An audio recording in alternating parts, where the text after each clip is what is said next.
Right, ఇప్పటివరకు వచ్చినటువంటి పత్రికల్లోని వార్తలు మన అంశాలను చూసాం. దీనికి సంబంధించి విశ్లేషించడానికి మనతో పాటు జూమ్ ద్వారా ప్రముఖ రాజకీయ విశ్లేషకులు విజయానంద్ గారు జాయిన్ అయ్యారు. విజయానంద్ గారు నమస్తే అండి. సార్, నిన్న జరిగినటువంటి ఏదైతే దీక్ష దివస్ సందర్భంగా మొత్తం బీఆర్ఎస్ క్యాడర్లో కొత్త ఉత్సాహం నెలకొంది. మొత్తానికి ఏదైతే కేసీఆర్ అనే 3 అక్షరాల పేరుకు సంబంధించి కావచ్చు, మొత్తానికి తెలంగాణ రావడానికి ప్రధాన కారకుడైనటువంటి వ్యక్తికి సంబంధించి నిన్న జ్ఞాపకాలు నెమరేసుకున్నటువంటి సందర్భానికి సంబంధించి మీ అభిప్రాయం చెప్పండి. అదొక చారిత్రాత్మకమైనటువంటి మొత్తం భారత రాజకీయాలలో ముఖ్యంగా తెలంగాణకు సంబంధించిన ఈ 4 కోట్ల ప్రజల ఆకాంక్షలకి ఒక రూపం ఇచ్చినటువంటి ఒక సుదినము, ఒక ప్రత్యేకమైనటువంటి దినము. తర్వాత ప్రజాస్వామిక భారతదేశంలో ఒక అద్భుతమైనటువంటి స్వతంత్రోద్యమం తర్వాత ఒక వినూత్నమైన ఒక ప్రజాస్వామిక నిరసన రూపం ద్వారా రాష్ట్ర సాధన సాధించడం కోసం చేసినటువంటి ప్రయత్నము, అది అంత గొప్ప ప్రయత్నము మనకి చాలా గొప్పగా విజయవంతమై మనం దాన్ని అచీవ్ చేసినటువంటి ఒక గొప్పది. కాబట్టి దాన్ని ప్రత్యేకంగా దీక్షా దివస్ అని చెప్పేసి తప్పకుండా మనము ఒక స్ఫూర్తిని రేపటి తరాలకు అందించాల్సినటువంటి అంశం కనుక తప్పకుండా అది తీసుకోవాల్సిన అంశము. కాబట్టి తెలంగాణ ప్రజలందరూ అది గుర్తుపెట్టుకునే రోజు. అక్కడి నుంచే ఉద్యమం అప్పటిదాకా ప్రజల్లో భావవ్యాప్తికి, తెలంగాణకు జరుగుతున్నటువంటి అన్యాయము, ఆ అన్యాయాన్ని ఇక్కడ ఉన్నటువంటి ముఖ్యంగా తెలంగాణలో ఉన్నటువంటి రాజకీయ నాయకుల చేవజచ్చినతనము, వాళ్ళు రాజకీయాలకు పదవులకు బానిసైన స్థితిలో తెలంగాణ పడుతున్న గోస, ఈ వ్యవహారాలన్నిటి చెప్పడానికి టైం పట్టింది.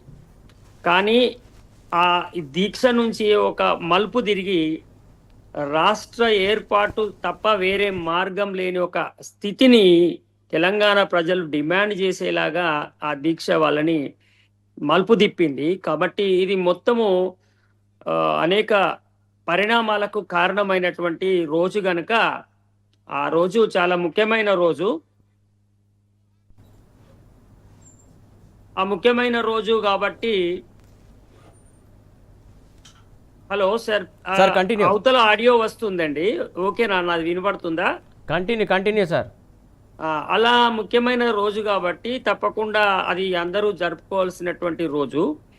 అయితే మళ్ళా ఒక దురదృష్టం ఏంటంటే ఇవాళ చాలామంది తెలంగాణ ఉద్యమం చేసిన వాళ్ళందరినీ అవమానపరుస్తూ తెలంగాణ ప్రత్యేక రాష్ట్రంగా ఉన్నటువంటి తెలంగాణ సమైక్య రాష్ట్రంలో విలీనం చేసి ఈ తెలంగాణ సంపద గల రాష్ట్రాన్ని పక్క రాష్ట్రం చేతిలో పెట్టి ఇప్పటి వరకు ఏ పార్టీ అయితే ఈ తెలంగాణ విద్రోహానికి ఇన్నేళ్ళుగా కారణమై ఎప్పుడైనా ప్రజలు మేము అన్యాయానికి గురైనామని కొంతమంది తెలివైన వాళ్ళు, మేధావులు తెలంగాణలో అడిగి ప్రశ్నించి ఉద్యమాలు చేస్తే వాళ్ళను జైళ్ళలో పెట్టి కొట్టి చంపి తుపాకులతో కాల్చి ఎక్కడికక్కడ ఉద్యమాన్ని అణిచివేసి ప్రత్యేక రాష్ట్రం రాకుండా ఆపినటువంటి ఒక కాంగ్రెస్ పార్టీ నాయకులు మరొకసారి నిన్నంతా కలిసి బయటకొచ్చి తెలంగాణ రాష్ట్రము సోనియా గాంధీ గారి భిక్ష అని చెప్పి మొత్తం తెలంగాణ ఉద్యమాన్ని అవమానపరిచినటువంటి ఒక చాలా బాధాకరమైనటువంటి, చాలా కించపరిచే వ్యాఖ్యలు వాళ్ళు రెగ్యులర్గా చేస్తూ ఉండడాన్ని చాలా అందరూ కూడా బాధపడేటువంటి అంశం. ఇది ఏంటంటే మరి సోనియా గాంధీ తెలంగాణ ఇచ్చినట్టయితే మరి ఎందుకు ఉద్యమం చేసిర్రు? ఆ ఉద్యమంలో కొంతమంది తెలంగాణలో ఉన్నటువంటి కాంగ్రెస్ నాయకులు కూడా ఉన్నారు. వాళ్ళు ఎవరి మీద ఉద్యమం చేసిండ్రు? కేసీఆర్ తెలంగాణ తెస్తుంటే వద్దని ప్రజలు ఉద్యమం చేసిండ్రా, కాంగ్రెస్ ఇస్తానంటుంటే అనేది అందరూ ముక్కున వేలేసుకునేటువంటి మాట. తెలంగాణ ఉద్యమంలో కాంగ్రెస్ నాయకులను నిలదీసి ఉస్మానియాలో అయితే కొంత భౌతికంగా దాడులు ఎవరి మీద చేసిండ్రు? బీజేపీ వాళ్ళ మీద, బీఆర్ఎస్ వాళ్ళ మీద చేయలే కదా. ఎవరి దిష్టి బొమ్మలు దగ్ధం చేసిరు? అసలు ఎవరిని తెలంగాణ డిమాండ్ చేస్తూ పోరాటం జరిగింది?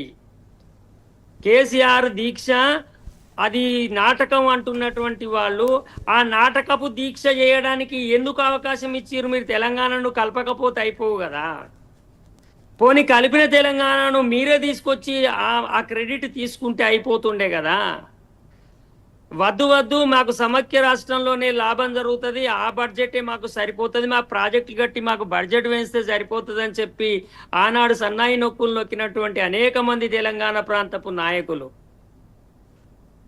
తెలంగాణ ఉద్యమం చేస్తున్నప్పుడు ఆ ఉద్యమాన్ని తీవ్రంగా అణిచివేస్తున్న కిరణ్ కుమార్ రెడ్డికి కాళ్ళు నొక్కినటువంటి అనేక మంది తెలంగాణ ప్రాంత నాయకులు, ఆయనకు ఫుల్ అథారిటీ ఇచ్చి అధికారం ఇచ్చినటువంటి వాళ్ళ హైకమాండ్ ఇంత దాష్టికాన్ని తెలంగాణ మీద చూపించి అసలు వాళ్ళే తెలంగాణ ఇచ్చినమని చెప్తుంటే ఈ ప్రజలందరూ కూడా ఎట్లా వినుడు, ఏం చేసుడు, ఇది కలికాలమా మంచి కాలమా, ఎట్లా?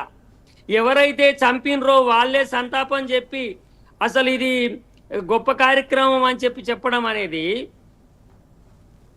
చాలా దారుణమైనటువంటి ఒక వ్యాఖ్యలు.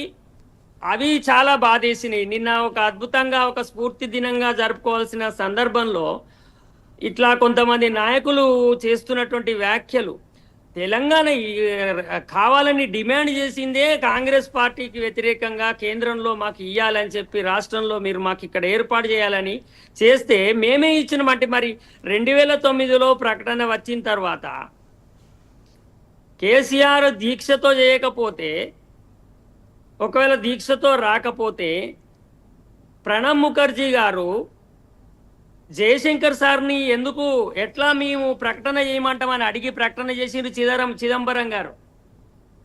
చిదంబరం ప్రకటన పిసిసి అధ్యక్షుడు తెలంగాణని అడిగి చేసిండా, జయశంకర్ సార్ని అడిగి చేసిండా?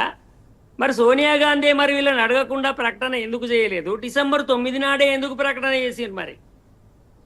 కాబట్టి ఇంత పచ్చిగా అబద్ధాలాడుతూ మన ఆత్మను పూర్తిగా చంపుకొని మొత్తం తెలంగాణ ఆత్మగౌరవాన్ని ఒక పార్టీ నాయకురాలి కాళ్ళ ముందట తాకట్టు పెట్టి మాట్లాడడం అనేది ఒక పెద్ద ప్రజాస్వామిక ఉద్యమాన్ని అవమానించడము.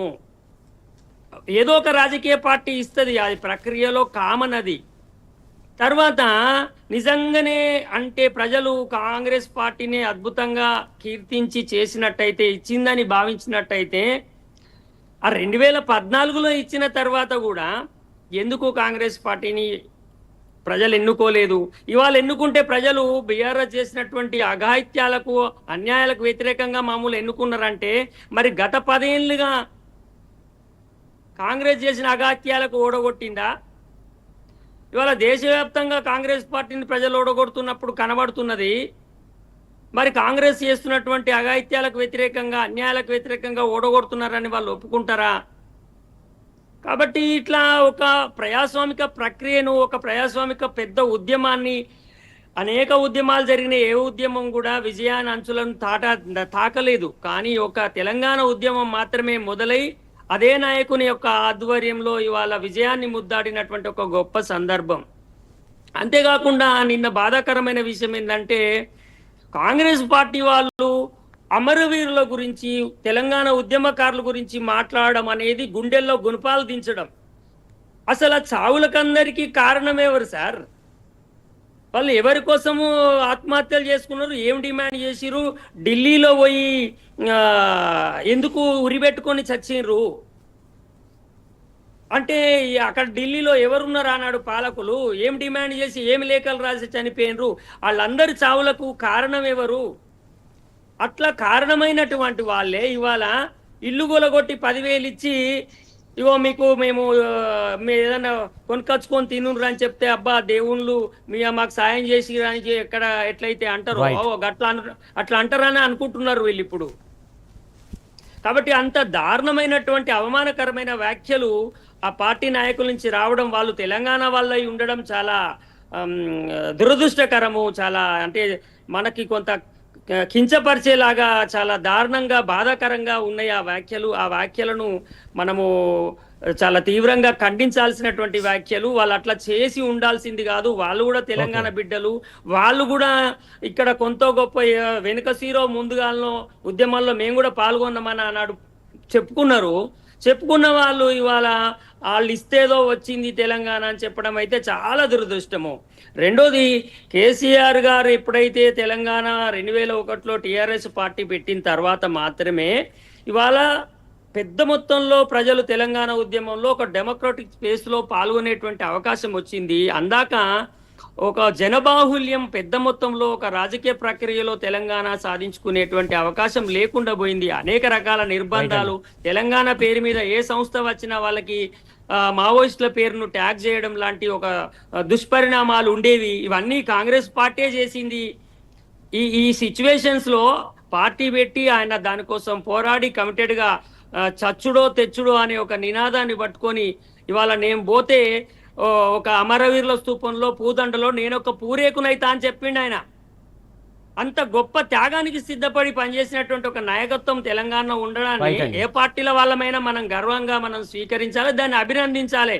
కానీ ఇప్పుడు ఇన్నేళ్ల తర్వాత కూడా ఇంకా అట్లాంటి వ్యాఖ్యలు చేయడము అది సరైన పద్ధతి కాదు. దీక్షా దివస్ అనేది తప్పకుండా తెలంగాణ ప్రజల యొక్క ఉద్యమ స్ఫూర్తిని ఎప్పటికీ ప్రకటించేటువంటి ఒక దినంగా మాత్రం తప్పకుండా నిలుస్తుంది.